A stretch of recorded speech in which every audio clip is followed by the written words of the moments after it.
right, waiting on two more, Samantha and Jennifer. Cynthia and Swathi. Okay, first of all, thank you guys for all joining us. I'm just waiting on Jennifer, but you guys have your microphone. There you go. How are we doing? Awesome. That's awesome. You're at Treyarch. Yeah, awesome. Hey, back in the office. Yes. All right, for everyone joining us, my name is Joffery Black. This is the Women in Animation panel, hosted by Los Angeles Film School and Animation Smash. We're great to have you. Kevin Bannerman, you're here, career advisor. And we have our producers, Marco and Dreamy, sorry. So for everyone joining us online, thank you for taking time out today to join us and talk about the journey that these four young ladies have made coming through our program. Traditionally, March is Women's History Month or Women's Appreciation Month. So I'm so glad to be able to do this panel virtually in the environment that we're in right now. Thankfully, you guys are safe. And I know it's tough to be sheltered this long, but I'd rather be sheltered than in any other situation. So if you guys can introduce yourselves, and then we're going to go into talking about your journey of how you guys got to where you're at right now. And I'll start with Swathi up here. Go ahead and introduce yourself. Hi guys, thank you for having me on in this panel. I'm Swathi Ashok. I'm a 3D generalist and I work at Lucid Sight. It's a gaming company. And I graduated from LA Film School in 2015. So I'm excited for this panel. All right, thank you. Jennifer? Yes. Oh, hi. Hello. My name is Jennifer Chamorro. I am a level designer over at Workforce Solutions, but I'm on assignment over at Treyarch. Awesome. And Cynthia? Hi, I'm Cynthia. I'm currently in production for a feature animation that will be airing on Netflix. It's unannounced, so can't say much about it, but I'm currently at Splash Entertainment. Nice. And Samantha? Hi, I'm Samantha Pedrogan. I was alumni at Los Angeles Film School. I graduated 2012. I'm a 3D modeler and texture artist at the Mill. Great. Okay, so I'm going to go back to my grid here. So we've had a lot, in my 10 years here as an instructor and the program director, we've had quite a few students come through. And out of that, we've had quite a few women go on to do some really fantastic things, and they had some amazing roles. I know, Swathi, you work with Michelle. Yes. Yeah, she's one of the leads over there, which is great. And so I want you guys to, let's start out talking about your journey to get to the school, the experience of school, and then going on to getting your first opportunity, that first job, or where you're at today. And Jennifer, I'm going to start with you because I know you come from our former game production program. So go ahead and talk about, how did you get to Los Angeles Film School? How did you find the school? That was a journey. I actually am a gamer. So one day I didn't realize that there was an actual career in video game at all. So one day I picked up my Game Informer magazine, and I saw a whole little advertisement for Full Sail University that teaches you how to make video games. So from there, I reached out to them, but then for some reason, like within the weeks or so, I actually ended up getting an email and a call from, I believe, Erica Braun, and she told me that Full Sail and Los Angeles Film School are actually sisters or so. And she told me I wouldn't have to go to Florida since I reside here in Los Angeles, and that I can actually come to school to the Los Angeles Film School for their game production and design program, which at the time they only had the associate's degree when I started back in 2012 or so. So I took the associate's degree or so. I went for it or so. And within that year, I kind of took off for medical reasons or so. And then I came back, and when I came back around, I believe 2013, 2014, I believe, And that's when they offered me a bachelor's degree now, because that's when you guys finally brought up the bachelor's degree for animation and game production and design. So I figured, you know what, since I'm already here, technically I would only have like probably 7 months left on my associate's degree, but I wanted to go and challenge myself a little bit further. So I decided to go for the bachelor's degree and put myself through that nightmare. And then from there, I went on for a longer time. And then I ended up graduating summa cum laude at the top of my class or so in the game production and design, which was also, I believe, probably the last batch of students that were in the game production and design, because I don't think you guys have that anymore. Right, that's correct. Because it combined with like the animation classes now. Yes. So I was like one of the last few students that graduated from that program. And then so when you graduated, what was the challenges that you faced getting, you know, to where you're at right now? What were some of the things that you were looking at? I think the challenges that I mainly faced were, I felt like since I was in school for probably a total of like 5 to 6 years, with including like my associate's degree and everything, I felt like I needed somewhat of a mental break. So I decided to take that little short break for myself, just mentally. You know, the classes can be a little bit, as everyone can know, it shifts every month. So for me, I felt like I needed a little bit of a break. And me also, when I left, I also had a son during that time who I found out was also autistic. So during the time I was in school, I was also dealing with a lot of that as well, taking him to his therapy appointments and all that stuff. So yeah, so I took him to his therapy appointments every single week throughout the years that I was in school, and I just made sure that he was okay. And during the year that I graduated was now the year that my son was finally officially starting school for his first time. So I felt like I wanted to take that year off to make sure that he was okay, he had all the help he needed in school, and also making sure that I was okay mentally to start up with my career as well. So that was something that I felt like was a challenge for me, because I knew that I wanted to get into it so badly, but I just needed that break before I started everything up again. But then it all worked out really well, because in the following year when I said, okay, let me get down to it again now, let's start doing this again. And I applied, and then within like a month or two or so, I decided to reach out to Kevin Bannerman, who I wanted some advice, because I was kind of applying, but I don't know how it works specifically. I guess like your resumes kind of get put to the bottom. I don't know what happens exactly, but I reached out to Kevin Bannerman to see maybe I'm writing something wrong in my resumes, or my profiles are not up to date or something. I just wanted his point of view, and he gave me a lot of tips and pointers on how to make sure everything's accurate to what I'm currently in or so. And then I completely forgot, but back then when I was in school, I actually attended this Ouija event in Treyarch. It's for like it's like a kind of a panelist like this, but for Treyarch that are women that work at Treyarch or so. So like women that were producers, level designers, who I'm now friends with, really great friends with or so.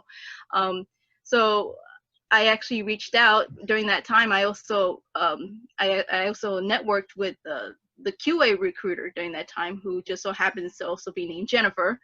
So 10 points right there, you know? Right. So we were both, so I reached out to her. Kevin told me to reach out to her, and I was like, I completely forgot I had her as a friend on LinkedIn and everything. So I reached out to her, and then from there, she was able to get me an interview. From an interview, I was able to, you know, prove what I had.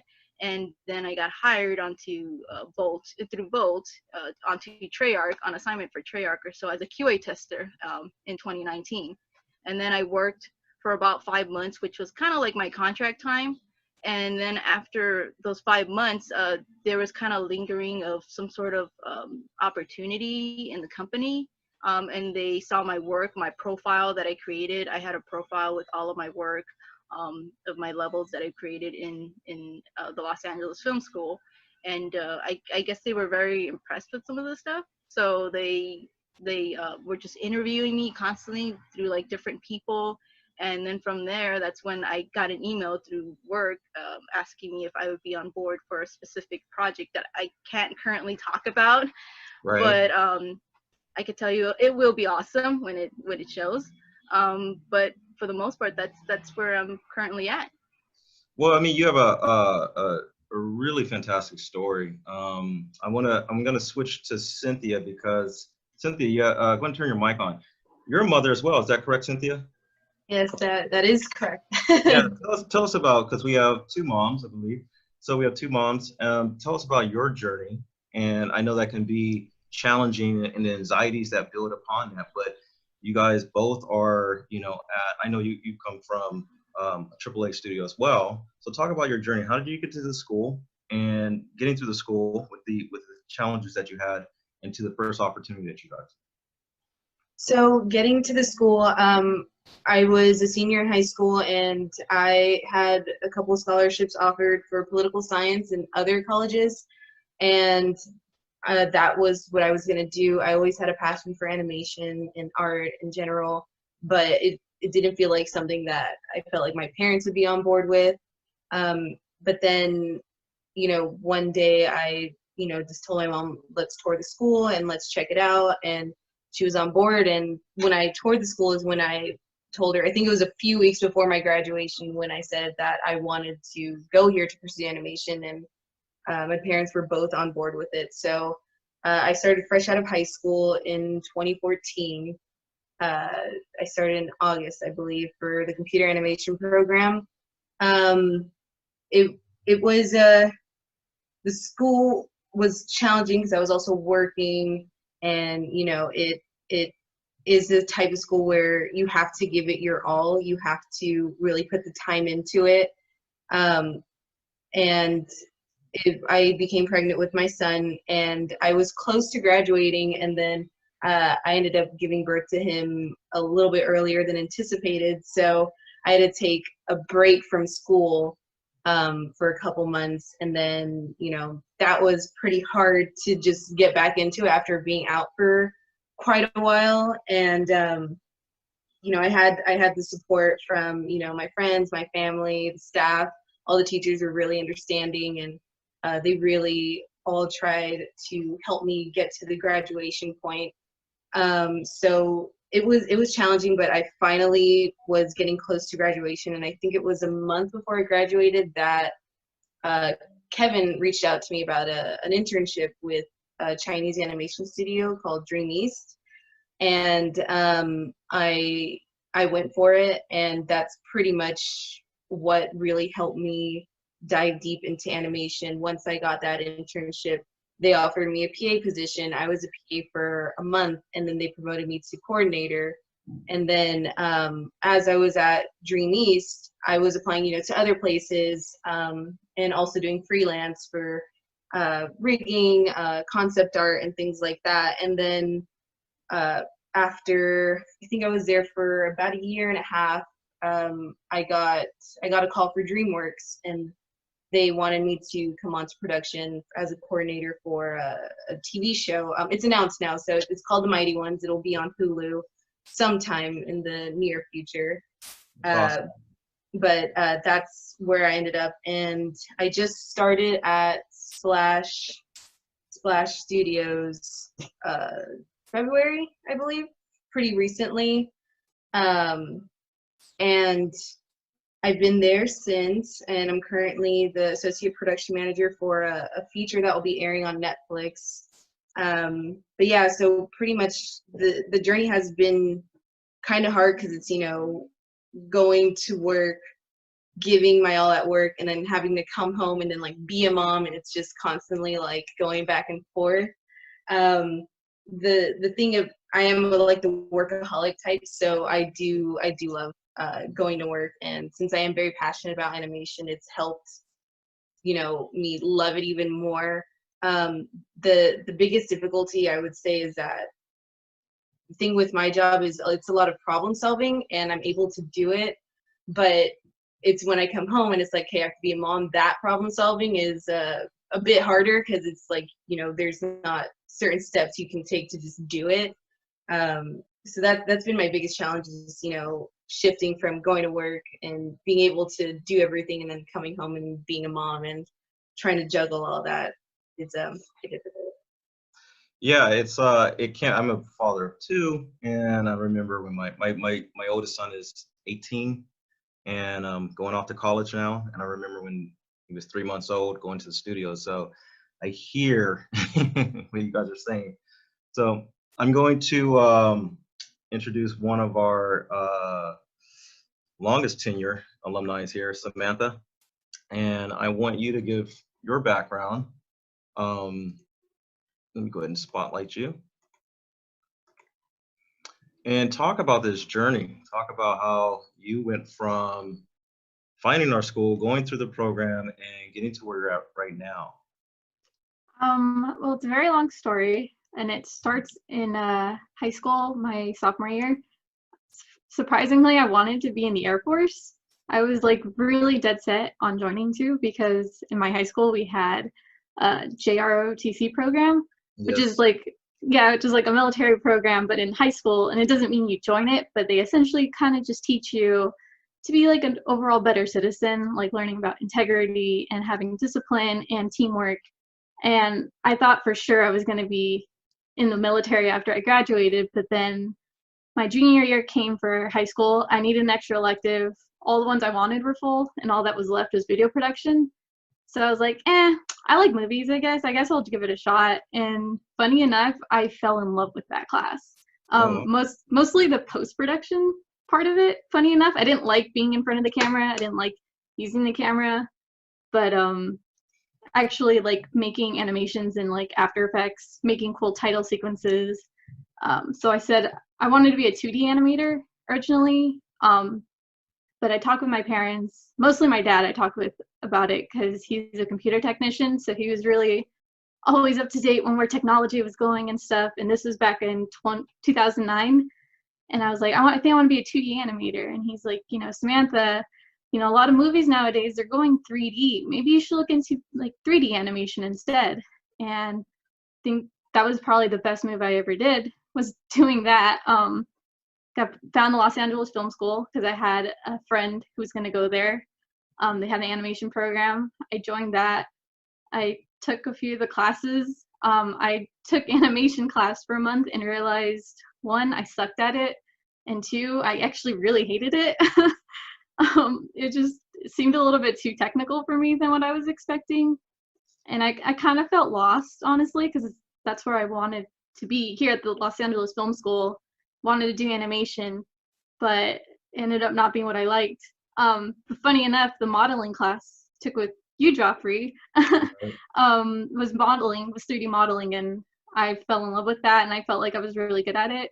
And so I just kind of stuck with that. My first job out of college was at a small place called 9K9, which Kevin hooked me up with an intern for. And after that, I jumped around to a lot of smaller studios doing like B-rated horror films or music videos. And now I'm at the Mill as of, I think this will be my 5th year at the Mill. And oh, wow. Congratulations. yeah, thank you.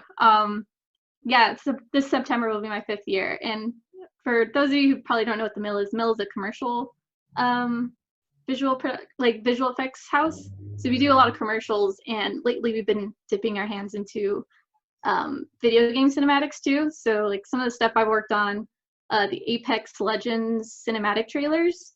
I've worked on almost all of those trailers essentially.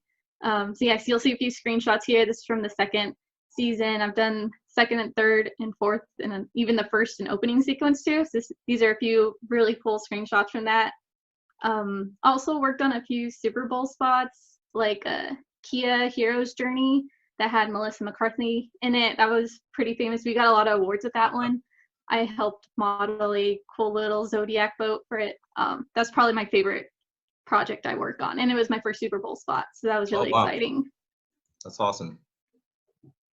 Yeah, and that's where I'm at now. I started off as a junior, really kind of learning the basics and stuff, and now I just do modeling, texturing, and also asset leading a lot. So when it comes to full CG spots like the Apex Legends series, right, it's a lot of things to keep track of, and a lot of things we have to make sure is done on schedule, and especially with like like the trailers and commercials we do, the time frame's really, really short. So I'm usually in charge of making sure everything gets done in a good time, making sure everything's lining up, making sure the team, everyone is working on something. So yeah, it's been really great. I really love it here. I mean, that's a really amazing story. I know that I reached out to you not too long ago. I think it was, you know, sometime in 2019, and just to find out that you were at the mill and the things that you were doing was really exciting, because you were one of my first students, and so it's always great to know, hey, this is your journey and this is what you took on. I'm going to go to Swathi, and let me see if I have to cancel this here. Sorry about that. I'm going to spotlight you either. So Swathi, you are in this panel. You are the only international student, alumni. So talk about how you found LA Film and your journey to get your first opportunity here. So I'm from India, and so I was doing a bachelor's program in electronic media. So I was basically into film, animation, radio. It was a course in pretty much all sorts of media. And I think it was in my beginning of my third year of my bachelor's program, the LA Film School had come to my college, and they were presenting and talking about the programs that they have here. And they mentioned about the associate in computer animation and the bachelor's program. And I was interested, but also I knew it would be a lot to take on, like to, you know, get the visa process and to apply for it. So I wasn't really too sure. And then from LA Film School, Miss Reason reached out to me, and she was like, so during the event that they had in my college, I had submitted some paperwork and said I was interested, and I had given a bio about myself and why I wanted to be in animation, because animation has always been my passion. So she reached out to me, and she said they have an opening available in 2015. And I was actually planning to apply in 2016 because I wanted a break from college, and I wanted to like just get a breather before I started the next course. But she said there was a seat available in 2015 of August. So I said, fine, and I applied, and literally 15 days later, I was in LA, and on the 17th day, I was at school starting my classes. So that was pretty overwhelming, but I got through it, and I loved going to LA Film School, and I think I loved it even more once the 3D classes started with Joffery and Brian, and I just knew, like Samantha said, I thought I would want animation, but once I started 3D modeling with Joffery, I knew I was like, yes, this is what I need to do. This is going to be me. And then after that, I had lighting classes again with Joffery, which was another class that I absolutely loved. And I fell in love with lighting, and that's what I'm passionate about right now. And throughout school, school was my first home. I was always in the lab and just giving my all, because I knew I had to, because I had worked hard to come here, and I knew I had to, you know, prove myself and make it worthwhile. So I gave it my all in school, and graduated top of the class in 2017, sorry. And after that, Kevin hooked me up with my, he gave me a lot of freelance work. And then finally, because I'm an international student, I was waiting on a work permit, and things work a little differently for me. So once I got my work permit, Kevin hooked me up with a company down on Sunset. It was a small company.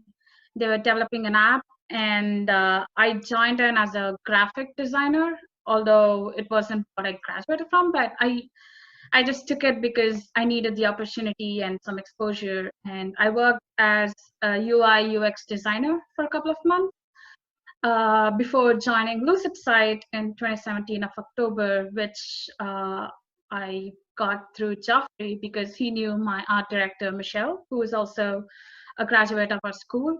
So Kevin and Joffery gave me that opportunity, and I've been with Lucid Sight since then. I've completed 2.5 years with them.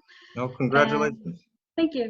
And I've been, so at the company, I'm both a 2D artist and a 3D artist. I work on we have two major games. One is with MLB, and the other one is CSC Crypto Space Commander. And they're both, so this is the CSC trailer. So in this game, I work on the environment props and, like space debris and a lot of environment stuff, because that's what I'm into. And I also make a lot of renders to promote our game and to promote our website. So I do a lot of setting up scenes and creating like a storyline or whatever through images. So that's where the lighting part comes, and I absolutely love that part of my job, making these renders. And so this is our game, Crypto Space Commander. So this is one game I work on. And the other game I've been working on is, this is an old trailer, it's already out, you can play. The other game I work on is Mlb Champion. So on this game, I work on, so we have, so the MLB has 30 teams. So I make assets, the uniform and the gears and everything for all the 30 teams. Apart from that, a lot of icons. And it's the same with CSC. I make a lot of tiny module icons. So it's a lot of 2D, 3D combining, and it's been a lot of fun. And this is where I'm at now. We are currently working on this project too, and we released an app for this too. And yeah, that's my journey. Yeah, the work looks amazing. I mean, I'm excited. One thing I'm always excited about is what I call the alumni to alumni connection. With Michelle Hutton, being an alumni of our program, and what she's done at Lucid Sight, and I forget the other studio that she started out with, and to be able to bring on, other alumni, that's really amazing. And you guys are doing some really, really nice work. It's always nice to see that. I can't wait to see what you guys are doing next with this. So I'm going to ask the panel. Let me get back to my full view here. I'm going to ask the panel because we're going to open up the Q&A after a few of the topic discussions. So let's talk about, as you guys left school, I know you guys left school at a different time, and you guys entered the workforce.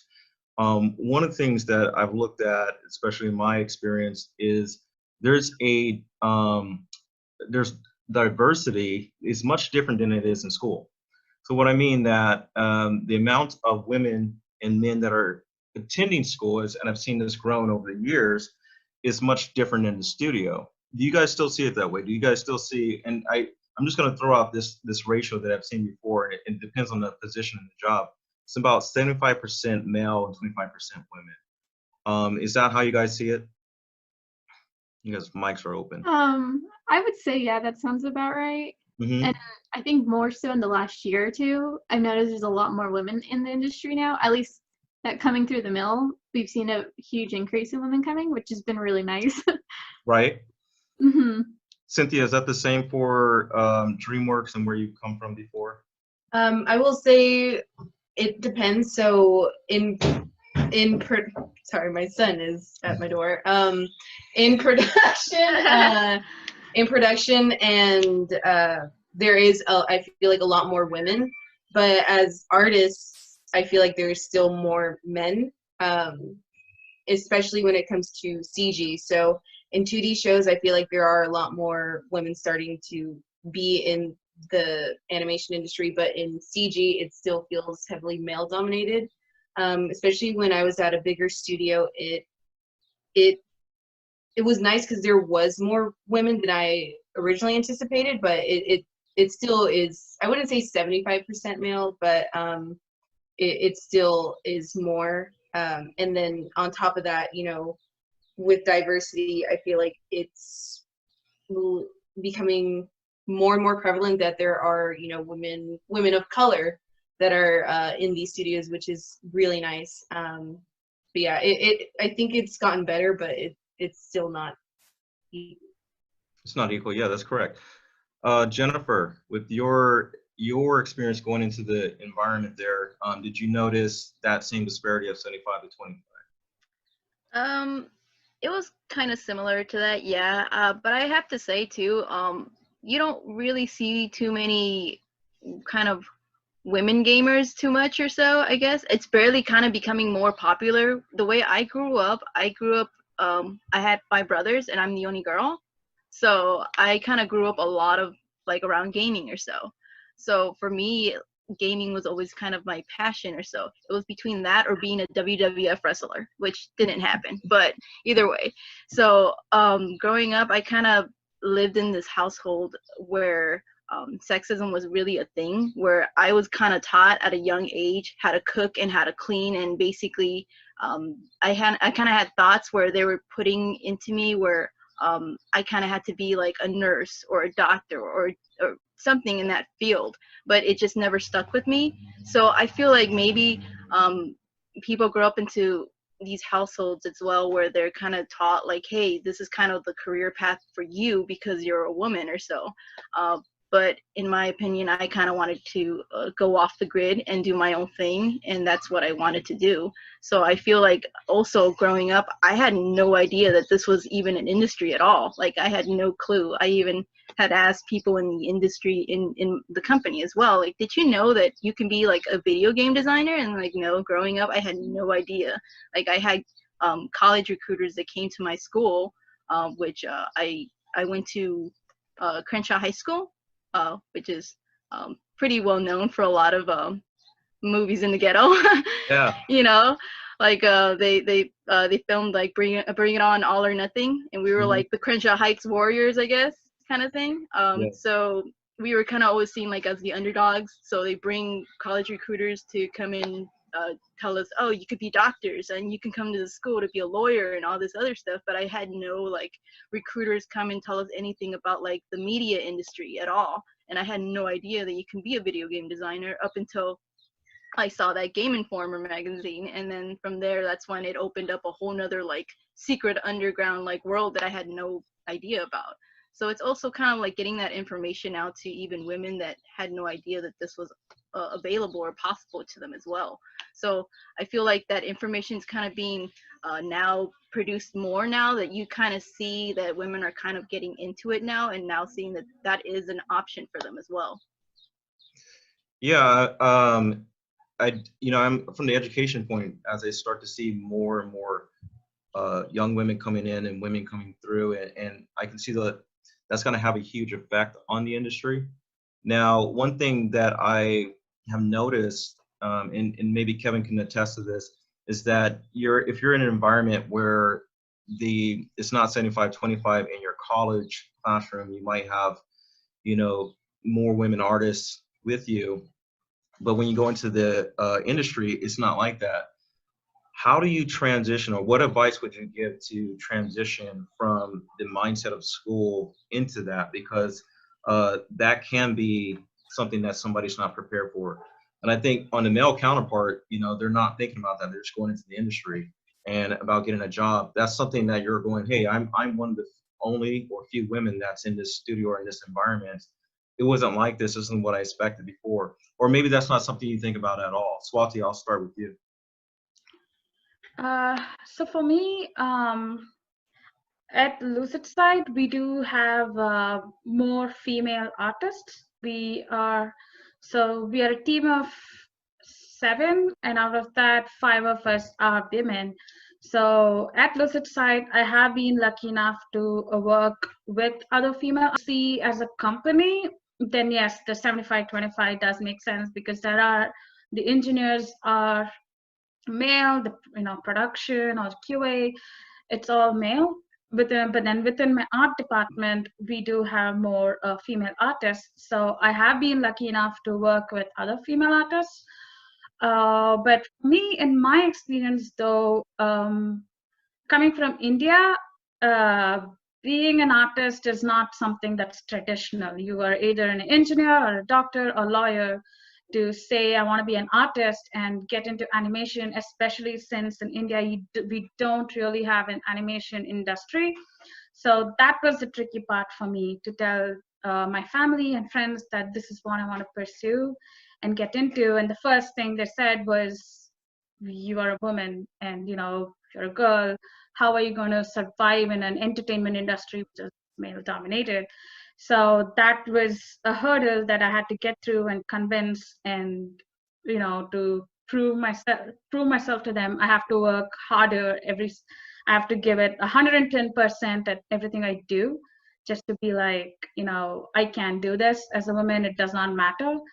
So for me, that is the problem that I have. Just that,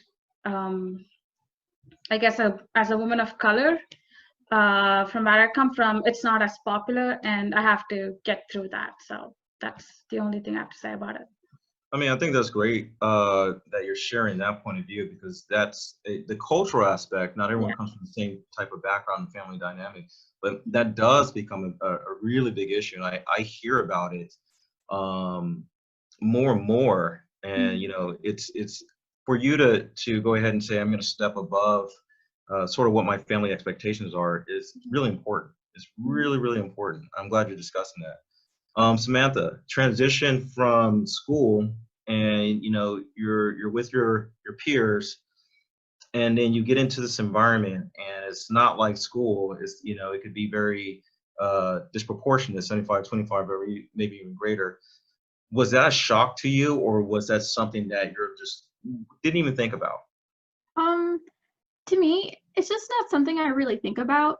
And I think it could be for a number of reasons. Like, one, I grew up with sisters and a stay-at-home dad. My mom was always the one working, and my dad was the one home cooking and, taking us to school, going to the school events. And my dad was super into video games and technology. He'd fix computers up. And so I guess he never really strained about how girls need to do this, guys need to do this. It was always very open. Like, if that's what you're into, that's what you're into. And that's okay. And they'll support with like whatever I wanted to be into. So going into college, realizing there's only 2 or 3 other girls with me out of maybe 10 or 12 other guys, I guess to me, it's not something I really think about. But it is something I'm noticing change a bit more recently. Yes. Like the last Apex Legends cinematic trailer I worked on, we collaborated with another office. The mill office, but just in another part of the world. And I noticed that on the video call to talk with the office, that all the artists in LA were women, which was really surprising, because I don't think I ever worked on a team or been in a conference where it was just all girls. So that was really nice to kind of notice and see where things are kind of changing, I think, with the industry, at least where I'm at. Cynthia? You have your mic off. Sorry about that. I will say that for me, when I was in school, I was one of the few women in my classes. In my original class that I had, I think there was only 1 or 2 other women, and the rest was all guys. So when I entered the workforce, and to me, it seemed like there was way more women than I was anticipating, which was nice. But it can be, and I feel like especially in the video game industry, it can be a little bit disheartening. In my original class, there was some men that had the mindset of just like, they wouldn't listen to me when I would try to give my input, when we would have discussions with each other, and they would assume that me or the other girl that was in my class wouldn't know what we were talking about. And things like that, I feel like can deter women from wanting to pursue it, because it's just like, oh, it feels like a boys club. And there are moments that even when I was at a bigger studio, where you feel like those, oh, it's a boys club moments. So for me, at least, transitioning from school to work life was nice, because I was seeing more women than I originally anticipated. But I know that's more the case for production, because I feel like there are a lot more women in production versus the artists. Yeah, so do you think, because as I raised this question to you guys, how important do you think that there is a balance of men to women in the studio environment, in the industry? How important that is? I'll leave that to anybody who wants to answer that question.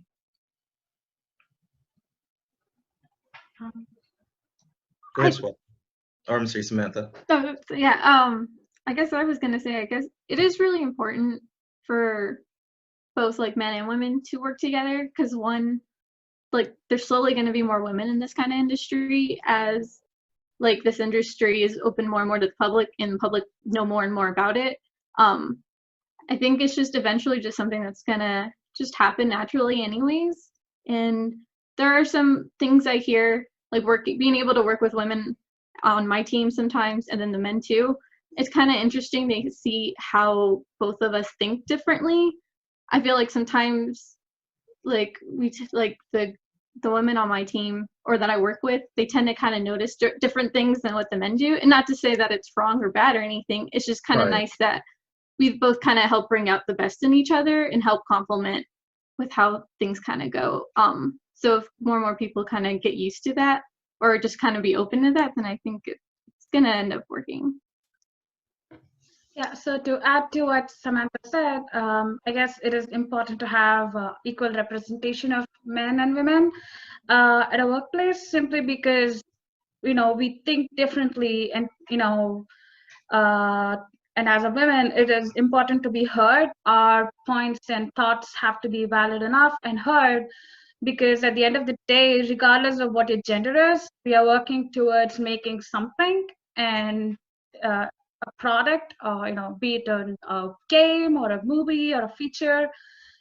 Different perspectives help improve a product and tell a different story, either through games or animation.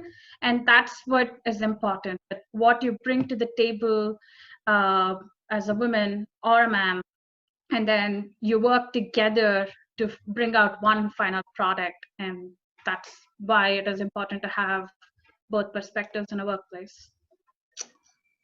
Yeah, I completely agree.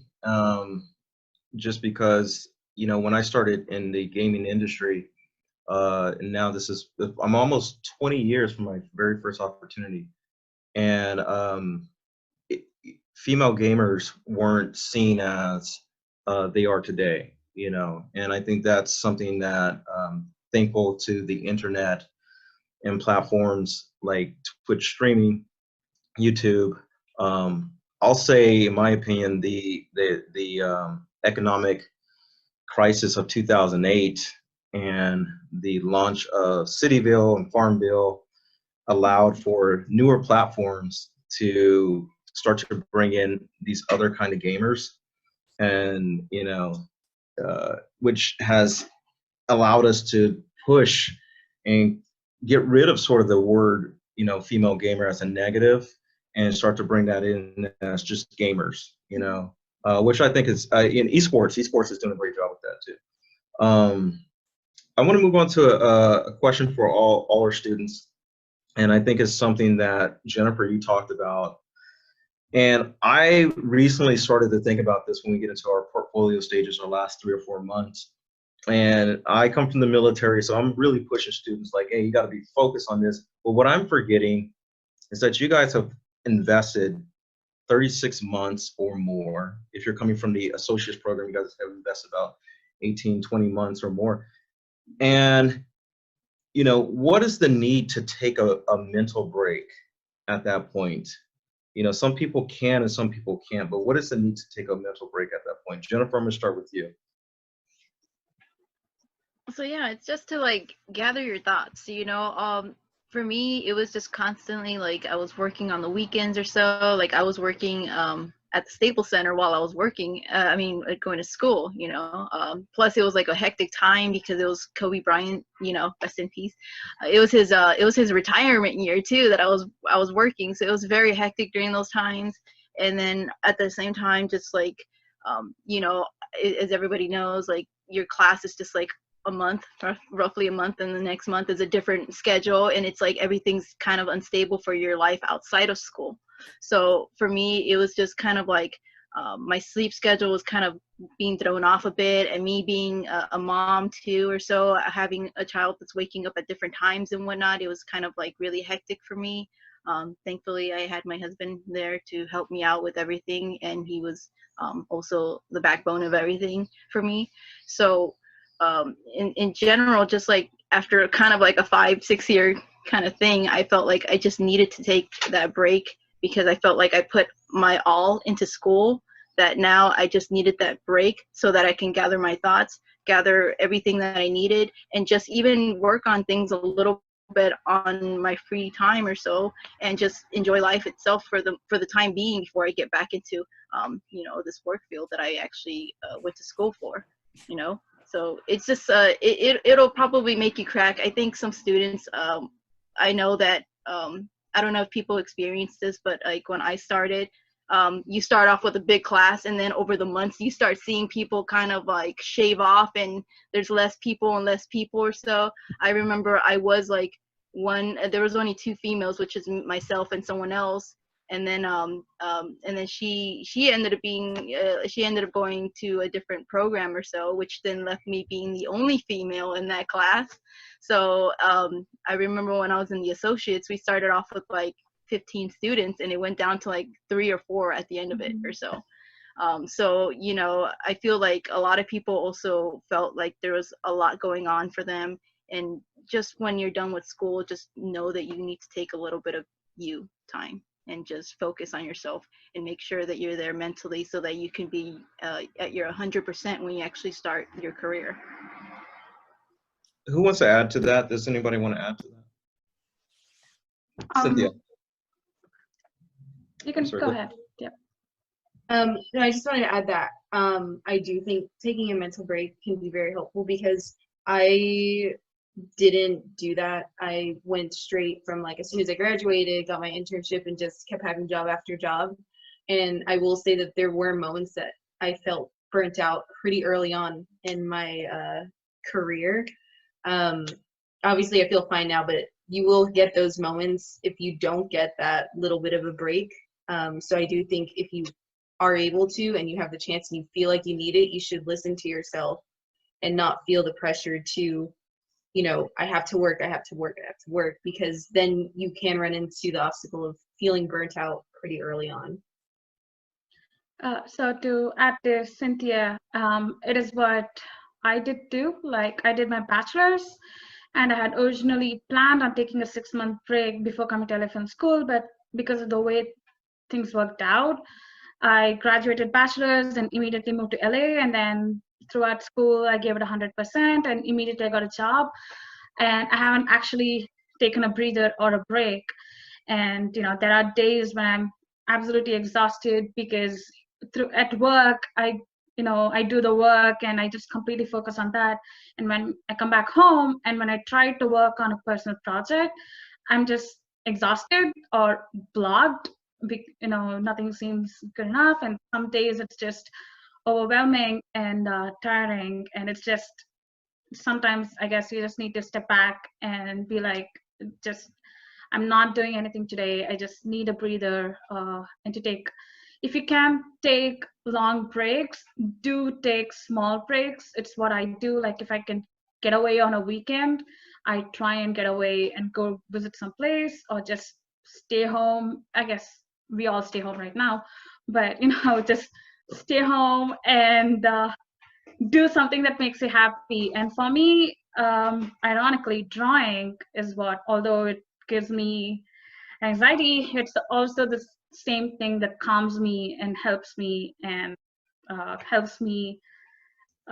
I guess balance myself. So if you can't, my advice would be, if you cannot take or afford to take a 6-month or 8-month break, definitely do take small breaks. They do help, and maybe talking to a friend about it, that also helps. I know talking to a friend helps me a lot, so that's what I do. So anything, if you're feeling exhausted and burnt out, immediately just step back and cool it for a minute and then get back. So it's just for your own sake. Okay, you guys, I think for the majority of you guys about 2 years into 2 years or more away from your graduation date. And something that I try to you know, put with our students who are about to graduate consistently is that you got to focus on your craft. So, you know, with you guys having been in the industry for a while, how important is that statement to focus on your craft? How important is that statement?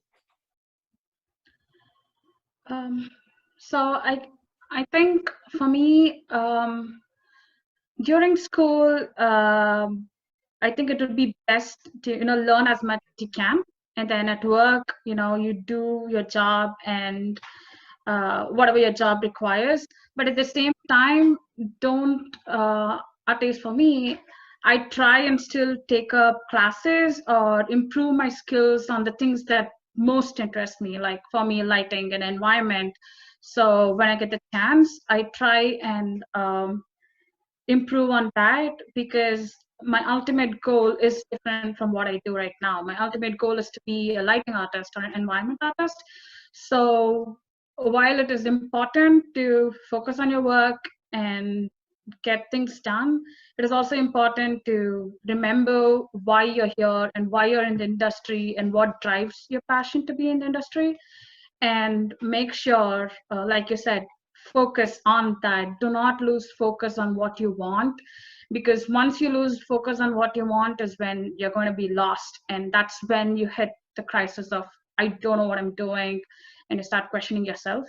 So I guess to avoid that, definitely have like an ultimate goal and keep working towards that. And I guess don't stop learning, always learn. And this in our industry thing, every year there's a new software, there's a software update, something new to learn. So always hone your craft and learn and improve yourself and work, you know, work on yourself, your art, just so you have better opportunities as you go. And that's, yeah, that's what I think. Jennifer, you had your hand up. Yeah, to actually add to Swathi, it is true, because if you don't like typically focus on what you're doing and realize that your ultimate goal is that you want to do that specific thing in your career path, then you find yourself straying away little by little till eventually that kind of blurs out, and then you just end up sticking with the job that you end up having because it's stability, I guess. But ultimately, you know, you'll be a lot happier in the end knowing that you put your all into the work that you wanted to do, and then you actually got to that point. I never in a million years, I mean, I came from a foster home that told me that I had to be a doctor or something. And going on Samantha too, I also was trying to be in the Air Force as well. I had JROTC as well. I was a cadet in middle school as well. I was a Lance Corporal. And that was like my ultimate dream, was to be going to the Air Force. But due to the fact that I had issues with the whole foster system and my grades went down, and then I didn't graduate high school because of it. And you had to have like a high school diploma to be able to join the Air Force or so. So I got my GED, and then from there I was like, what did I want to do? And then that's when I went to LA Film, and then I knew that this was my goal, and that's what I wanted to do. My ultimate goal was to hopefully be in game design, but then I found the whole level design and environment work by Rob Silva, who used to be going there. He was a professor there as well. Rob was actually the one who told me, because I had done some level design stuff for his class as well, and he noticed that I only learned it within a few days or so. Unreal, yeah, that's like some Ratchet and Clank stuff or so that I did. That was my first time using Unreal and doing level design stuff. So within like 10 days or so, I did all that, and he was like, are you sure you don't want to do something with environment work? I'm like, honestly, I do. I love doing all this. That's not my actual work right there. That was just a concept, but we were basing it off of that concept art or so. Right, so that was kind of the project. So, you know, he told me about that, and I told him that I have a passion for this, and then he gave me all the things to keep learning on the side, like Substance and ZBrush and all those extra tools for me to actually be able to teach myself outside. And I'm like, you know what? If this is what I really want to do, then you're always having to constantly learn, never stop learning, never stop adding to your profile. I mean, I know I kind of like lazied it a bit because I've been working and when I'm working, like I just have so much going on right now. But for the most part, I'm hoping that this project would be obviously something really great as well to add to my portfolio. So again, like you're always constantly having to learn because technology is always changing all the time. So you always have to be up to date with the new stuff. It also gives you big pointers if you know the new stuff, because then when you go to these different jobs, they're like, oh, do you know anything about this? They're like, yeah. I was like, that gives you kind of a greater advantage to somebody that doesn't know how to use that program or so.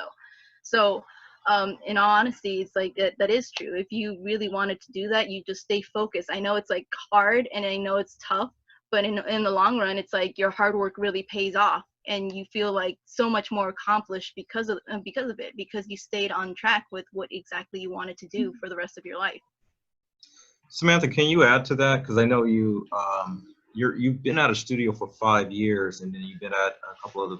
How important is it for you and the advice of others, you know, for the students to maintain that craft, or do you get sort of narrowed into, you know, your particular position? Like you could be a texture artist for the next 6-7 years, and you know you don't have enough time because of work schedules and social life to maintain that. What's your advice to students to focus on that? So I mean, I've been at the mill for 5 years, and it's funny enough because when I first started there, we kind of did things a lot different than how we do it now. And it's funny because it's only been 5 years. Yes. But the thing that kind of changed a lot of stuff is kind of like what Swathi was saying, was like technology changes all the time, right? We're always learning how to do new stuff. Like what you used to texture with 10 or 15 years ago, there's a totally new software packages now that just makes it so much more quicker. So, you know, with like photogrammetry or LiDAR, like you don't have to manually take pictures of photos anymore and model to the photos. Now you could just take tons of pictures, have a software analyze it, and it'll give you a base mesh already. Like, and that's something that you don't really know unless, one, you talk with a lot of people, you know, right? You have a lot of friends that are also in this industry, and these friends go to other places and they learn different things from other people, right? So we have to kind of share that knowledge with each other. Like, oh, wow, yeah, it takes me 10 days to model this. But like someone could come and be like, oh, actually, no, you could do it like in this shorter time frame now with this. And, you know, and that's all because when you're focusing on one thing, like you got to start learning how to do things better, right? You got to be more efficient. And so with that kind of helps when you're learning from other people, or you just kind of do your own research yourself. All right, so I want to say to our attendees right now, we're going to be opening up to questions and answers very soon. So if you have questions, please have those prepared for our panelists. My last topic I'm going to talk about with our panelists is something that comes up quite a bit. I see it on YouTube in a lot of videos and Q&As, is school as a foundation for your career, you know, to start out. So what is your thoughts on school as a foundation? I'll start with you, Samantha. I feel like I have a very different mindset on school now than when I first got into Los Angeles Film School. And I think the main things that really changed what I feel about school being a fundamental anymore is the fact that we have YouTube and Google. And like just with YouTube alone, you can figure out how to do so many different things because people take the time to do tutorials, post them up, or, you know, you run into a problem, someone took a video of it or typed it up on a form how to solve it. It's not something you could only go to a school to learn anymore. Especially with what we do now with the industry and like with open source softwares like Blender, where you don't need to buy $1,000 3D modeling package anymore. You could just get a free one. And although they work differently, the fundamentals are still the same. Anybody else want to add to that? Cynthia, school as a foundation, start your career. I think that school is, to me, the best thing I got out of our school that I will carry with me is networking. It's one of the best places to, become friends with people, meet, talk to professors, get to know people in the industry.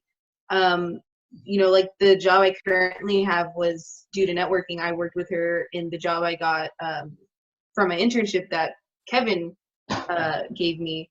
And because of that, I was able to get my next job without having to, like interview or do any of that. And that's one of the biggest things that I know artists that have had jobs in animation for 15 years and they don't even have a portfolio anymore because they've just been getting really good reviews or they network.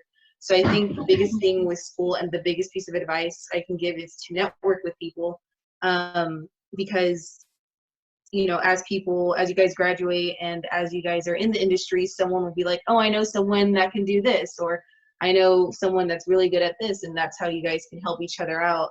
Like I just found out the development exec at my current studio went to LA Film School. I found out yesterday. Well, yeah, he was class of 05 and he was like, I didn't know you went there. So like things like that where you start meeting people that you went to school with and that leaves like a good taste in their mouth. And that's the biggest foundation I think school is. It's a great place to network.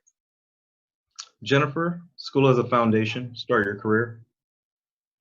Well, to me personally, like I said before, I had no idea that this was even like a thing. I didn't know that this industry like existed. So for me, I feel like, yeah, it helped me a lot get to the basics or so. But I also did feel that, kind of like what Samantha said, that while even though we were in class, because the game production program, I don't know if it was just me, but like for the game production program, you got a little bit of everything, like a little Right. taste of everything. So I got a little taste of like, art, 3D, 2D art, a little bit of that, like probably 3 or 4 classes in between or so. And then I got like probably 3 classes of programming or so. So we only got like a taste of everything. So for me, I got a taste of it, but I kind of wanted the whole meal. So I kind of had to go and find things through different videos and tutorials, and I kind of taught myself a lot of things that were extra, because when we did have to do presentations or so, I do know that we would sometimes use a lot of the basic stuff, but I wanted to go above and beyond or so.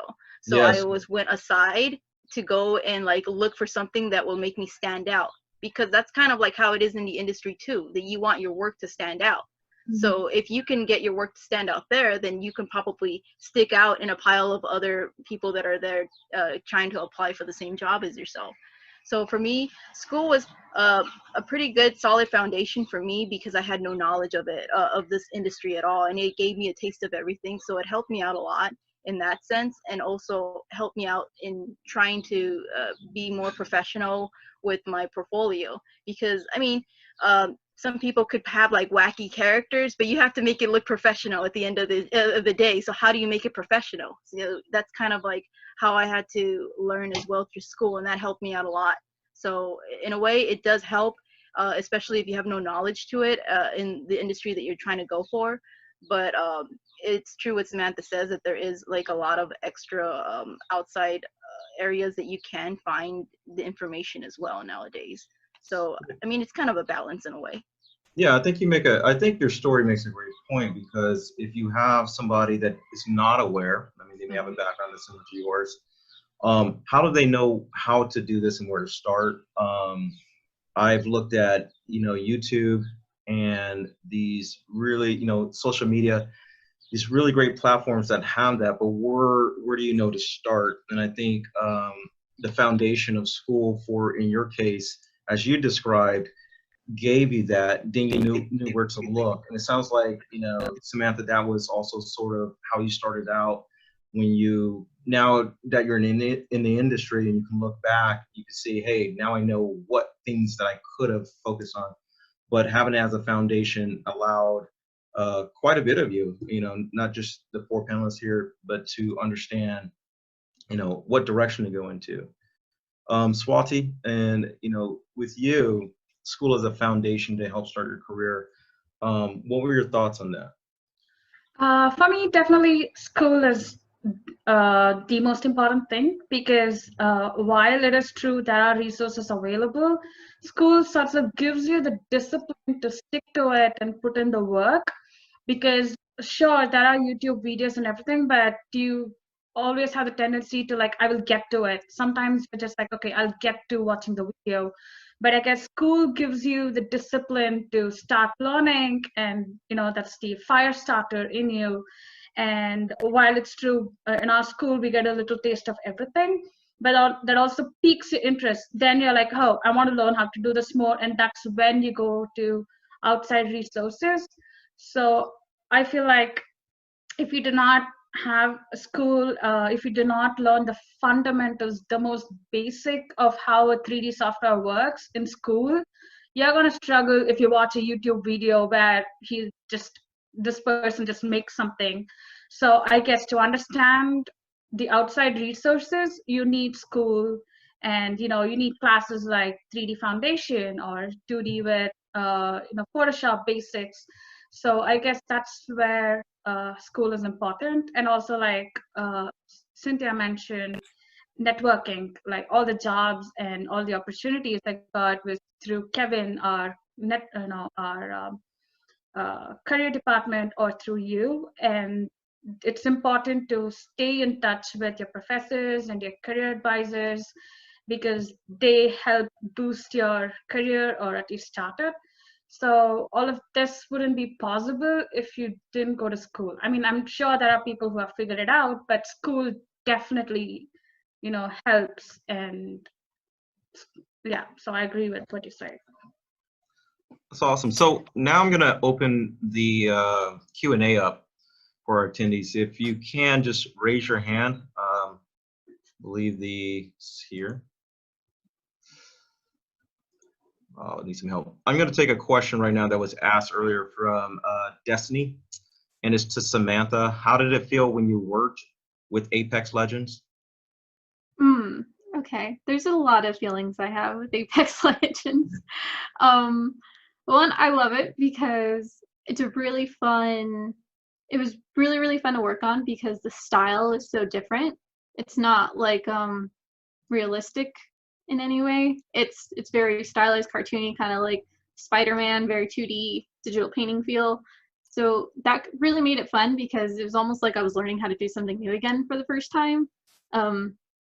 Like in that style, you kind of have to learn. It's not about the details, it's about the broad strokes. And like as a texture artist, you're so used to finding all those details, you kind of had to unlearn certain things, because in that kind of style, you had to be very broad. Like it's just, what does the whole frame look like, not just what that piece looks like anymore. So that was great, but it was also very stressful because of it being 100% CG. There's just a lot of things that like I guess it's just lack of experience on my end. I'm used to like live action. There's just like 1 or 2 CG objects, not like 100% CG. But yeah, so overall it was really fun. Good. Okay, you're the second grad that I know that has worked for with Respawn or at Respawn. So Anthony. Oh, awesome. Yeah, I love it when you guys cross over. You guys are at different studios working on the same project. This next question is directed towards Jennifer. Do you work on the Call of Duty titles, or have you? Yes, I do. Oh, awesome. I actually have. I've worked on. When I was a QA tester. I actually worked on Call of Duty Black Ops 4 or so, and I was a QA tester during their DLC packages like Operation. What was it? I think it's Dark Divide, which was like a comic book hero style DLC pack that came out or so. And I did a few of those up until the end of it all when Modern Warfare came out or so. Modern Warfare, I was also a QA tester for Infinity Ward when they asked us to kind of collab together and test it out during the time or so. So we were able to help them out a little bit, and it was really good and it was really fun or so. And it was a lot of testing or so, lots of like crucial testing because, fans can be critical to those games. So we just had to make sure that everything was fine and everything was going accordingly to what they wanted or so during the time, and it came out pretty well. I'm actually wearing my Modern Warfare 2 sweats as well. So yeah, I have worked on Call of Duty, but as a QA tester, so we'll see what the future holds for us, I hope. Okay, so I have a question from Catherine Lanatelli. Congratulations to all of you. You are amazing. I'm a digital filmmaking student who plans to be a screenwriter, perhaps also a director. I'm developing ideas and writing animated shorts now while still in school. She has two parts to her questions. When I'm going to propose collaboration with an animator, what is the best way to prepare my story so that an animator would be interested in working with me? What makes you interested to work on film? And then two, what is the best route to go to find an animator to work with me at this stage of my career? As I could help answer part of it. Yes. Yeah. So I think for the first one, like how to propose collaboration with an animator, I think the most important thing is letting the animator know that you have things like concrete out. You know, like you don't want to be like, oh yeah, I want to animate a ball and just say it like that, because they're like, okay, well, what do you want to do with it? Like, how do you want it to go? Like, you have to kind of prepare to let them know that this is not just an idea you just had in your head that you're not really going to take seriously. You kind of want to make sure you have things all set in stone, you have ideas, you have a vision of how you want this to look, because I feel that any person would want to be more eager to help, because it's like, okay, this is not just it's not just like an idea in the wind. They have put time into it, they thought about this, and I can help. And I think the best route to find someone too would be maybe another student too in the animation program who wants to also help with their own skills as well. Anybody else had to add to that? I think something else to keep in mind when reaching out to, an animator for a project is to keep in mind the animation process in general. Something that I heard a lot of when I was in school was from other students in other departments was, I need you to animate, I want you to animate this like music video for me, and I need it by like next week. And it's, rendering, lighting, text, like it's the whole nine. And that's something, and I understand people that aren't in animation, they don't really understand the complexity that it is. So something that you can do to keep in mind is if you are talking to some, like an animator, and you want their help, just keep in mind that if you want them to help you out, don't expect them to do a whole animation within like a week or, things like that. It's just something to keep in mind when you do talk to them. And yeah, I think for the second part of the question, the best route to find an animator to work with, again, school, when I was in school, there was a lot of people in other departments that would ask me questions about animation, rigging, and I feel like especially in school, everyone's learning. That's a good way to help each other out. Everyone tends to be a lot nicer. LinkedIn is also a good one. People that are in the industry, I've noticed that a lot of people, if you reach out to them on LinkedIn and have questions, they tend to answer it when they see it. So just reaching out to people. Next question here is from Jessica Winters. How are you women doing during this working at home time? And what advice would you give for artists entering into the industry during this time? I can answer that. Yes, please. Yes. First of all, hey Jess, thanks for joining. I know you and we're friends.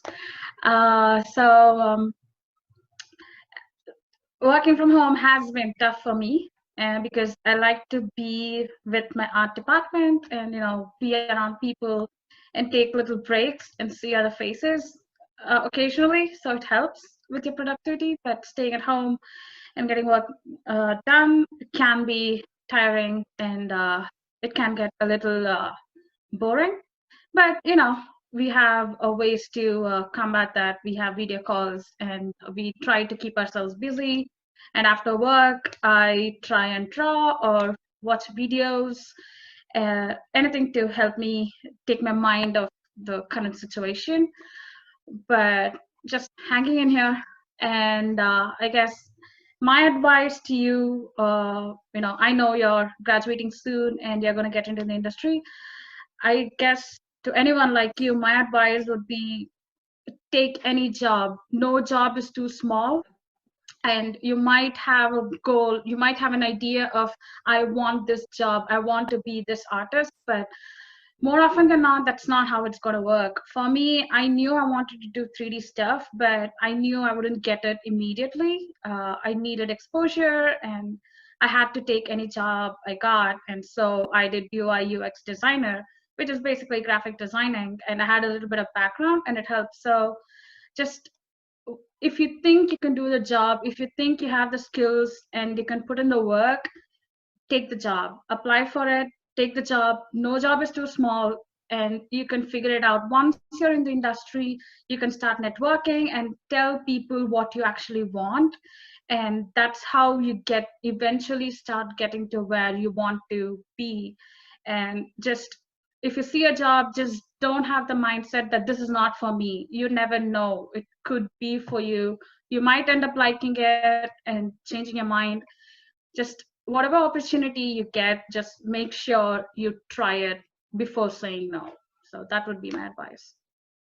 Jennifer? Yeah, going off of what Swathi said as well, it's true. Like, I mean, I don't think a lot of people do want to be QA testers or so, but it's like, for me, I always wanted to be a level designer. That was my ultimate goal. But I'm not just gonna walk in and they're just gonna hand me a level design job with no experience.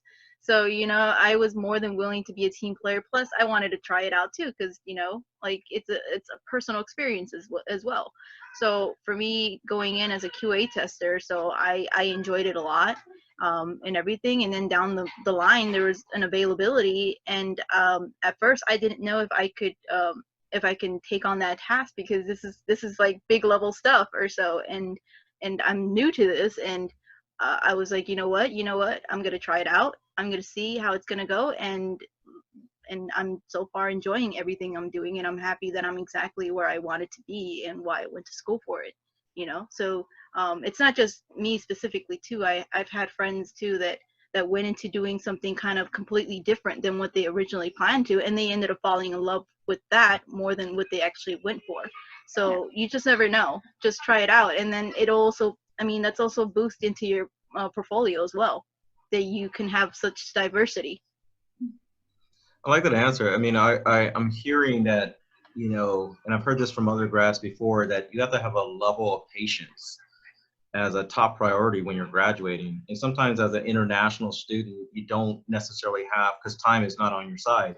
So, but you still have to have that patience before you start making these other decisions that, hey, maybe this industry is not working out for me. So it sounds like that's part of it too. I'm gonna switch to the webinar chat here, and we have a question. I think this is a really good question for the panel here. James and Rosa Pedregon, are they related to you there, Samantha? Hello, ladies. Wanted to know if you could explain any particular hardships you may have had in your journey to get in the positions you hold now. Any advice for women on some do's and don'ts entering the industry? I think that's a great question. So I could help answer a little bit, because one, they're my parents. Hi, Mom and Dad. Thank you for their question. So I think the biggest hardship for me was just getting enough experience for companies to know that, hey, I can do a good job. Because when after college, my resume wasn't really too exciting. I worked on a lot of smaller things, and so my reel wasn't that amazing. But I think something that like a resume doesn't really tell people is how eager you are to learn. And I'm the kind of person where if you just sit me in front of the desk, I will do anything I can to figure out any problems or get things done. I try to be very reliable, and I think being able to just get my foot in the door was probably one of the hardest part of my journey. But second question is, which I think is really important for if panelists, you guys can weigh in on this. What are some of the do's and don'ts entering the industry?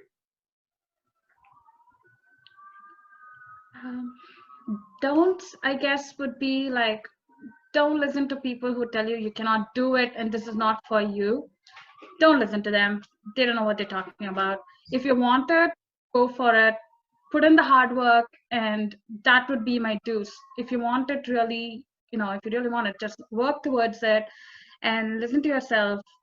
And I guess this is something I wish I knew when I first started out, but I guess I'm an introvert and I can't really network, but definitely networking helps. And I wish I knew that when I first started, and I'm slowly getting into that, like trying to network, even if it is just an Instagram artist, send them a message, tell them that, hey, I like your work, and start talking.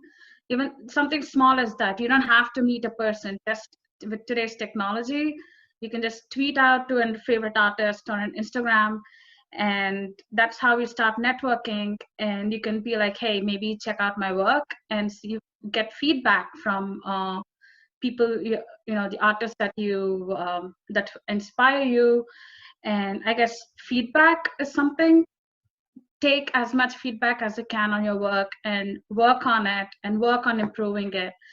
And these are some things I wish I knew when I first started out, because when I first started out, I was definitely shy to show my portfolio, and I did doubt myself. But once I got through that blocker, and once I could start showing people my work and getting feedback, I knew things started getting better for me, and I started getting better at my job too, and more efficient.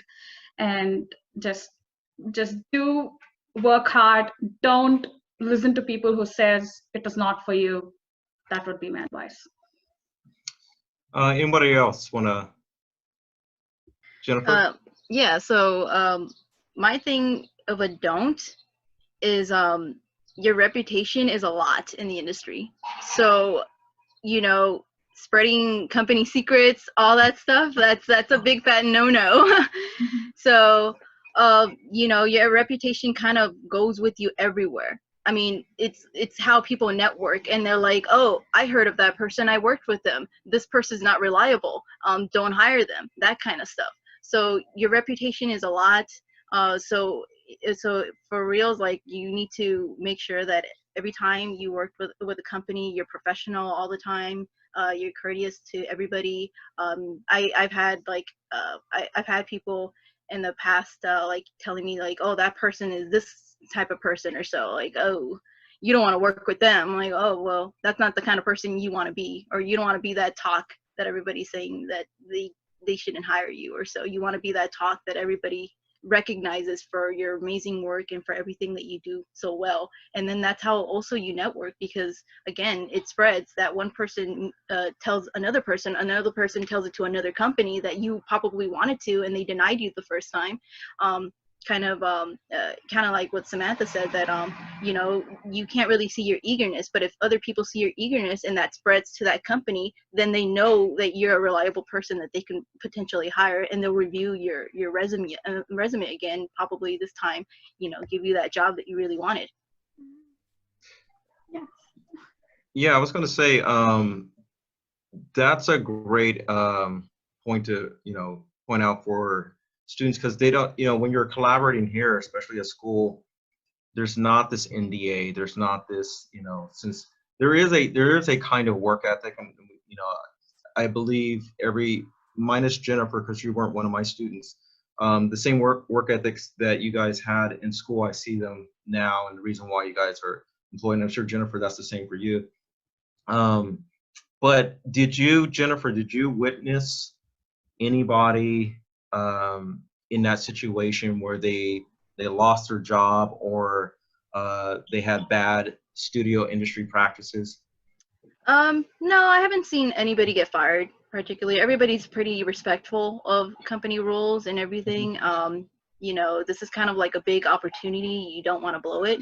So I've never really seen anybody get fired. If anything, like, Treyarch is like, everybody's so amazing there, completely. Like, I think Women's Day just recently passed or so, and like when we went into the office, they had like totes filled with so many cool goodies appreciating the women that they had in their company or so.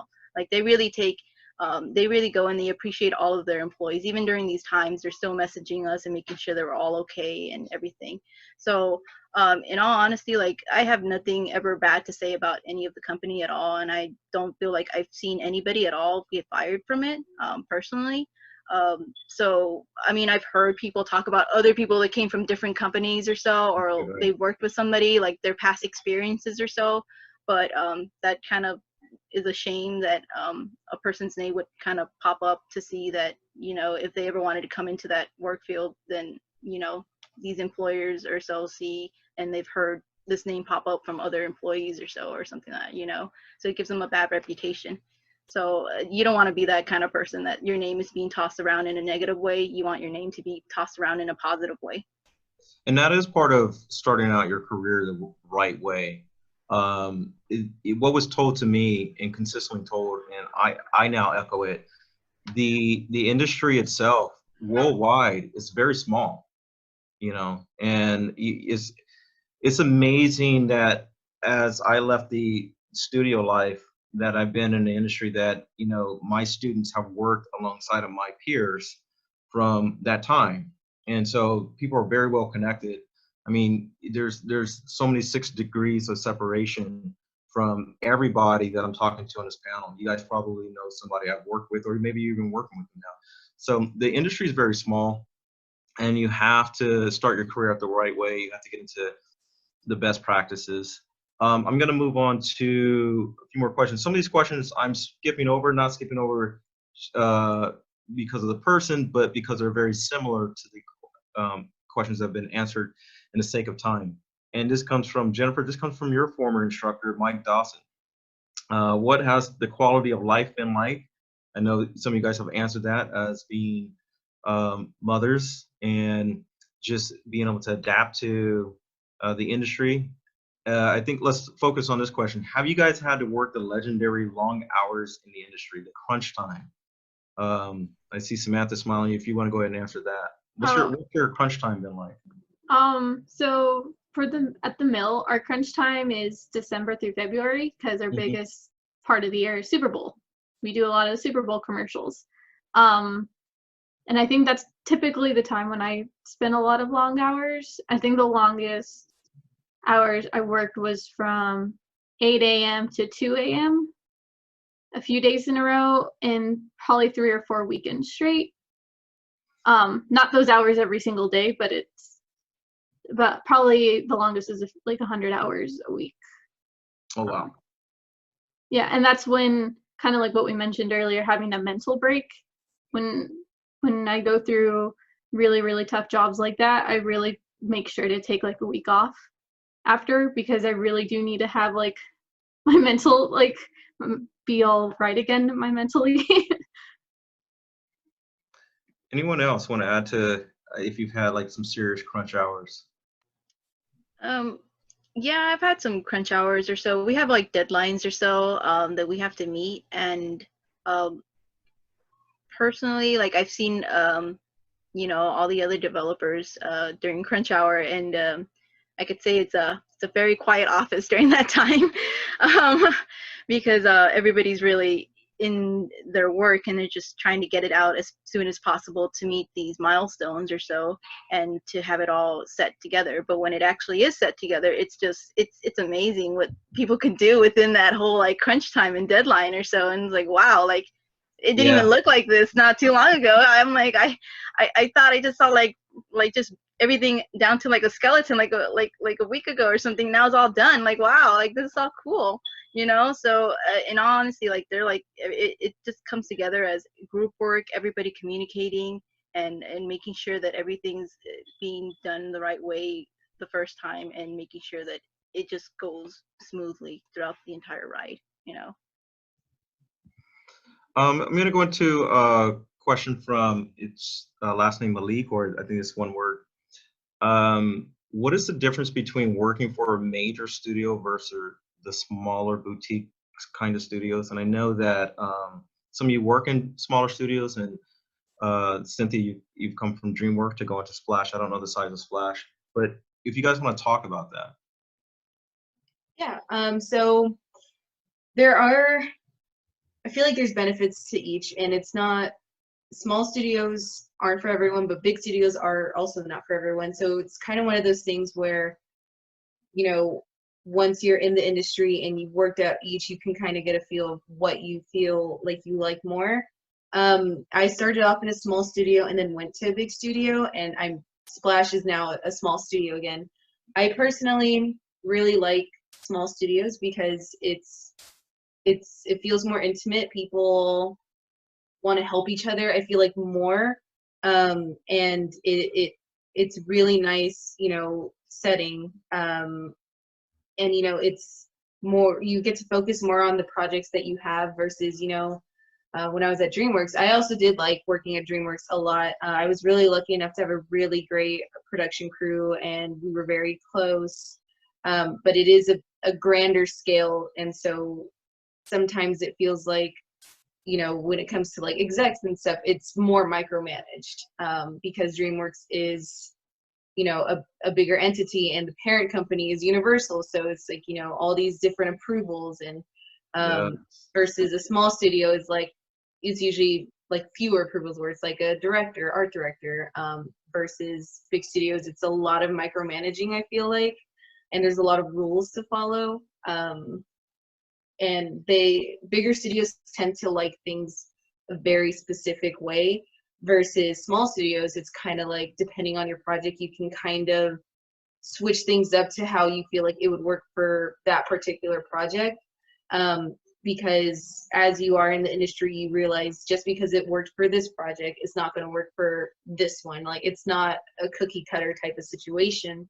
So again, it is a preference. It depends on each individual. There are pluses and minuses to each. So I'm gonna move forward just so I can get as many questions as I can before we're gonna reach the end here. I'm gonna move on to JC Aguilar. He's about to graduate, fantastic student here. His question is, in this new uncharted territory of isolation, social distancing, what advice would you give to people approaching graduation regarding pursuing a career in the animation industry?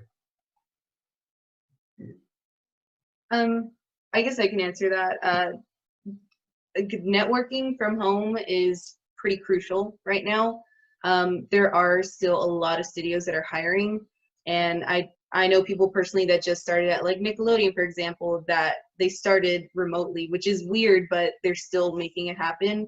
You know, like I have people reaching out to me on LinkedIn, you know, that just graduated from other schools, and they're, you know, they reach out saying like, do you know anything? And I'll hear from like a former producer like, hey, we're looking for a PA or something, or an artist for this thing. So I think especially right now, you just have to kind of break your barrier of being shy or feeling uncomfortable of reaching out to strangers, because right now we can't see people in person. We can't, you know, get introduced by our teachers or peers to other people. So you have to kind of just make the first move of, hey, I know you work at this place, can you tell me about it? Like, I'm interested. And, you know, just making yourself heard by people that are currently working. So I think that's at this point with the social distancing, it's just, you know, messaging people. You know, I know a lot of people get the weird feeling of like, I feel like I'm going to be annoying. Most people don't feel that way when you reach out. It's really nice when people reach out. Yeah, during my portfolio classes, I think Cynthia, you were in my class, and you know, it's something I still talk about today. You were one of the few students that would reach out to like 20 people a week, and they would like, you have 20 confirmed networks, and I thought that was strong, and it was definitely a key thing. I'm so glad you're talking about networking. It's probably my last 4 classes that if I walk into those classes, that's the biggest thing that I am, you know, getting on students about. Your work is your work, but networking, that is something that's very unique in the way that you communicate to those people.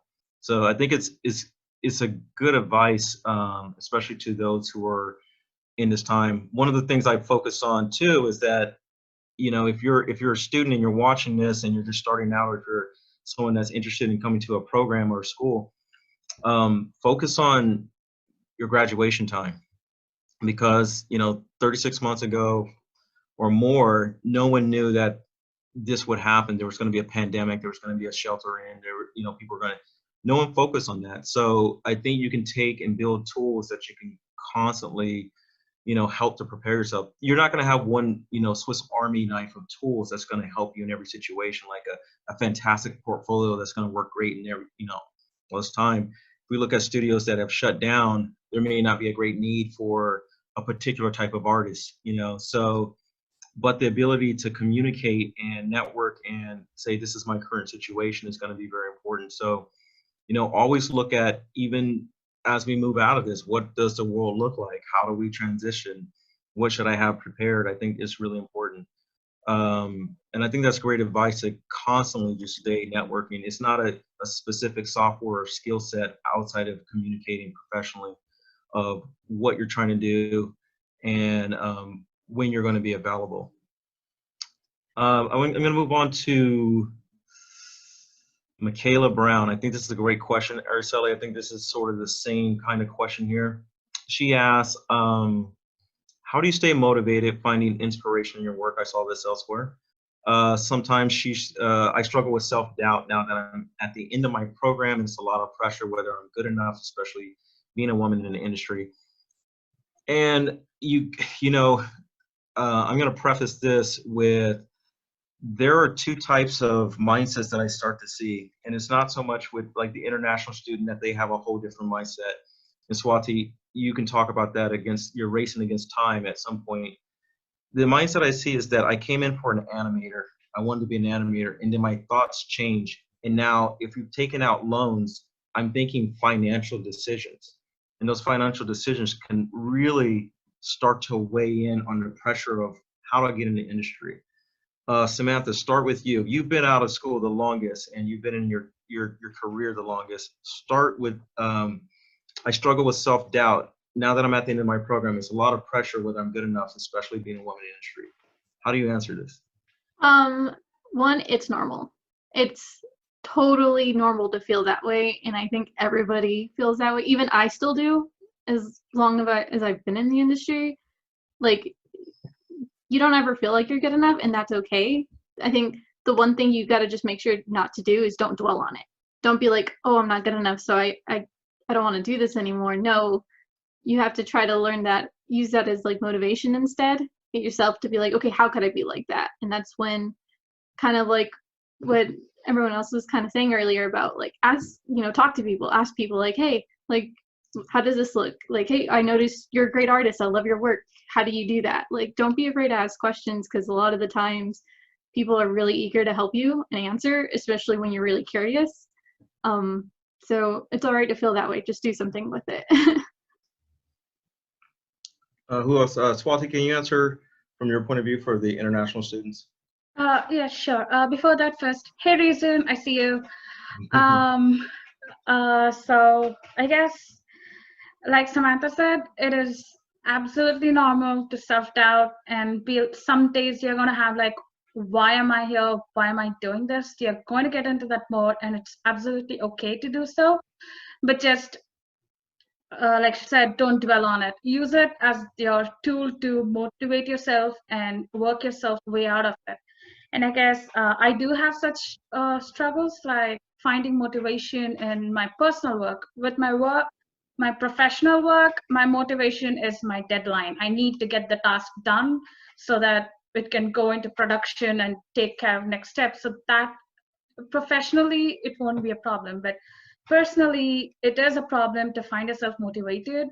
Look up references, look up artists that you like, and see what they're doing. And if you're feeling like you're struggling to start drawing, for me, the biggest thing is I tell a friend that, hey, I'm going to be working on this, so I'm held accountable.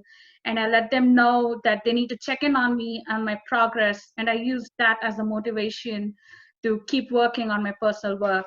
So telling a friend or a coworker or someone that I'm working on a personal project, it kind of holds you accountable, and your natural instinct is to work on it and get it done. It's kind of like a self deadline. So that helps being motivated. And for me, as an international student, the situation is definitely different, and it is something that I am going through, because one, you have to find a job, and second, you have to keep the job. You have to prove yourself that so you have to prove yourself to be more worthy than somebody who is a local hire, because they have to be like, the company has to be like, you're an international student, why do I have to hire you? Why do I need to keep you when I can get the same talent locally? So that's why, as an international student, you have to work 50 times harder than somebody locally to prove yourself and to keep your job. And that's where the struggle is, that you have to constantly push yourself and be better. And definitely the time frame runs out.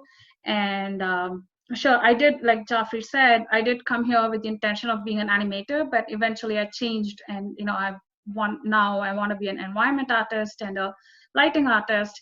And it's absolutely fine to change your mindset, because you're just learning new things, and you pretty much just discover what you're comfortable with and discover yourself and what you really want to do. Like I said before, just don't lose focus.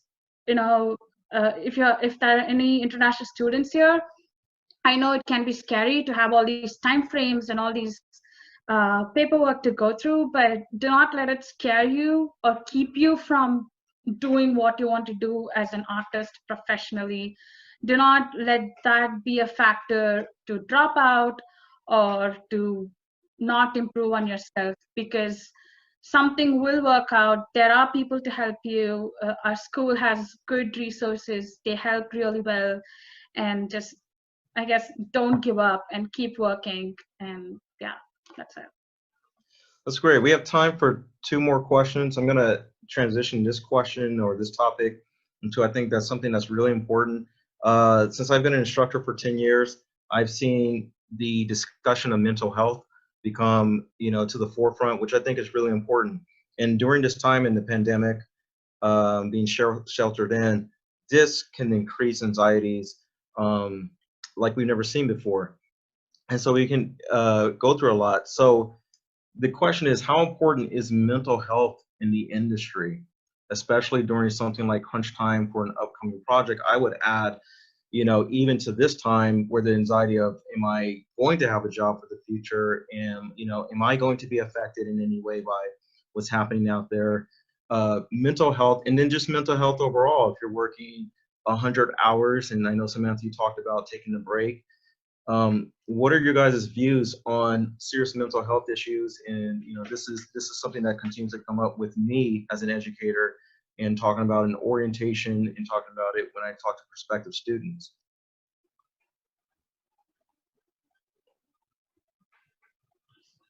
Jennifer, you can go ahead. Sorry. Yeah, sorry, I thought somebody was already talking. So I think it's really important, especially during the time that we're kind of enclosed right now. But I think the important thing is just to keep kind of your mind busy from time, and just don't feel like you're trapped or so. I know that a lot of times we get so busy and so caught up that you feel overwhelmed, and that you do need a break, and you just have to make sure that you give yourself those breaks, especially during this time in quarantine. Like personally, me, I actually enjoyed teaching myself little things on the side. Like I actually enjoy it. It's something fun, and it's kind of like, it's kind of like I'm doing, in a way, I guess, the same thing, but in a way, when you learn something new and it helps you or something, it makes me feel so much better, and it makes me feel like, oh man, I can get back in there and I can switch things around or something to make it so much easier or so.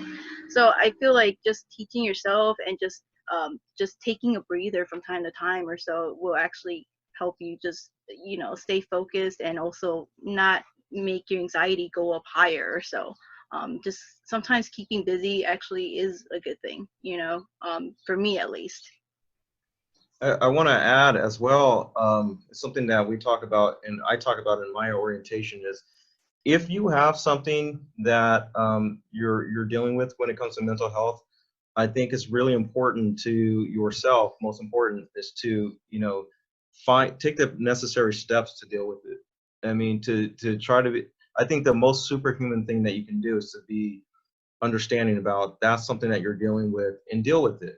You know, we can't reflect on being the person, like, I think that's great, Samantha, you can work 100 hours, maybe I can't, you know, and trying to compete with that. And that can be easy to do in a studio environment, is that it can become very competitive to try to keep up, and that can have a huge effect. And so I would add, don't try to battle against yourself and saying I'll tough it out when it comes to something that's that you can't control. You know, I think that's something really good advice to look at, because most students, they might be in an environment where they can not take the assignment as serious or get a, you know, leeway. But when you have a deadline, your deadline is your deadline until the studio changes that, and that can add additional stress and anxiety. Go ahead, Samantha. I'm sorry. Sorry, just to quickly add, like, Yeah. another thing too that I think some people tend to forget is that when you're working at a studio, like, you're in a team too. Like, you're not the only one, you know, going through things. Like, honestly, yeah, I've worked 100-hour weeks, but honestly, a lot of it wasn't really that bad because I had my team with me too, staying late with me till 1 or 2 in the morning. So, like, I didn't feel as alone. And I think that's something to try to realize too, is that, you know, you got your team with you too, and you should be in communication with them. Like, even with this lockdown stuff, we still have pizza and beer on video chat, you know, like, just because it kind of keeps everybody together, like, hey, yeah, we're still in this together, even though we're not physically in this. And Jessica Winters added, I would also like to add, if I can, that therapy is very helpful and worth it if it's an option for you. Like I said, even on Instagram, when I'm following some artists like Loish, who's a very popular artist, she was part of a panel where she talked about, you know, mental health and professionals. And so, and like I said, I'm glad it's coming to the forefront, and it needs to be talked about. Burnout can be associated with that and can also amplify those things. We have time for, I'm sorry, go ahead, Swathi. I'd just like to add to this discussion. One, don't be so hard on yourself, because, you know, if you really do have anxiety, and I have anxiety, and it can be stressful. So, and I know it lets me, it affects my work, it affects my personal life, and it is hard to overcome. And especially during these times, to be locked down, it's definitely really hard. So one, you know, either get therapy or talk to a family member or a friend. And two, don't be hard on yourself. It's okay to feel the way you are. Do not, you know, worry about it and add more to your anxiety. It's absolutely okay to feel the way you are, and just know that things will get okay. And, you know, there are people out there to help you. And if you need the help, please do get the help you need. And if you need to take time off from your studies or your work, do it. But also remember, if you're so anxious and you're doubting yourself as to why you're here in the industry, just remind yourself as to what inspired you to be in this industry, why you wanted to be an artist, and let that be a factor into centering you and calming your anxiety about, you know, getting a job or being good enough or anything. Just remember why you're here, and always constantly remind yourself, because I do this job because it gives me joy. Like, it literally gives me joy to open up Maya and build blocks. That's the happiest I'm at. So while I'm in Maya is my true happy self. So that's what I try to remind myself of when I get into anxiety mode or, you know, doubting myself. I try and remind myself why I'm here and why I'm doing this. And at the end of the day, it is for you. So hope it helps. Yeah, I got time for one more question. I'm gonna go ahead and answer or use Jonathan Turner's question here, because I think it's important. Well, everybody's question is really important. Some of it's overlapping. He writes, he has over a year to graduate, but he says, did you struggle to be taken seriously by freelance or remote employers as a student? They see his work and get excited, but once they find out that he's a student, they seem to lose a little interest. Who can answer this question? On this, yes. Yeah, so when I was in school and stuff, I also faced the same thing where I would, especially for concept art, people were interested and I would meet them at networking events, but because I was a student, it deterred them away, and I didn't really understand it until I started working. And you know, especially at Dreamworks, we were in charge of hiring like interns, and they let me hire like my PAs and stuff like that. The biggest thing I will say from like a hiring standpoint as to why a lot of times they do seem to lose interest is because a lot of companies and people want you to focus on your education, and you know, a lot of animation jobs they do take a lot of time. I mean, like, I'm sure in school you notice some of your projects take a lot of time, and so a lot of the concern with giving like freelance options to students is the whole time constraint. And you know, there are a lot of times where, you know, as a student, I did try to prioritize, you know, my student work over, you know, other things thrown at me because my goal was graduation. So that's just something to kind of keep in mind of just, you know, it to me, it felt like a bummer, but I did understand it later on of, you know, they have their reasons for, you know, losing the interest, you being a student, because they want you to achieve your main goal, which is, you know, trying to get through school first before you enter the workforce. So that's a great answer. Anyone else want to add to that? Okay, ladies, thank you so much. Thank you so much for giving back and talking to our students, talking to our audience. And I'm so glad to see you guys. Now, are you guys on LinkedIn? Who's not on LinkedIn? Okay. So there are some questions out there. Would it be okay that these other attendees reach out to you guys via LinkedIn? go for it. Okay, awesome. So if you guys, I'm sure you guys are going to get an explosion of LinkedIn invites, but there's some really great questions that are still out there that they may have for you guys. And I always say, you know, that's part of networking. Definitely continue to network. Hopefully, when we are back on campus, I would love to invite all of you guys back to do a part 2 of this, because I think there's a lot of, you know, one-on-one engagement that a lot of students want to ask you guys. And before we leave, is there anything that you guys want to add? Again, if you're feeling any doubt and you're coming to the end of it all or so, just remind yourself and give yourself some sort of motivation to keep going. I mean, you made it this far. Just tell yourself that you made it this far. You can continue to the finish line, basically. I always had multiple times. I mean, I wasn't perfect. I had multiple times where I probably broke down because I had a mental breakdown completely.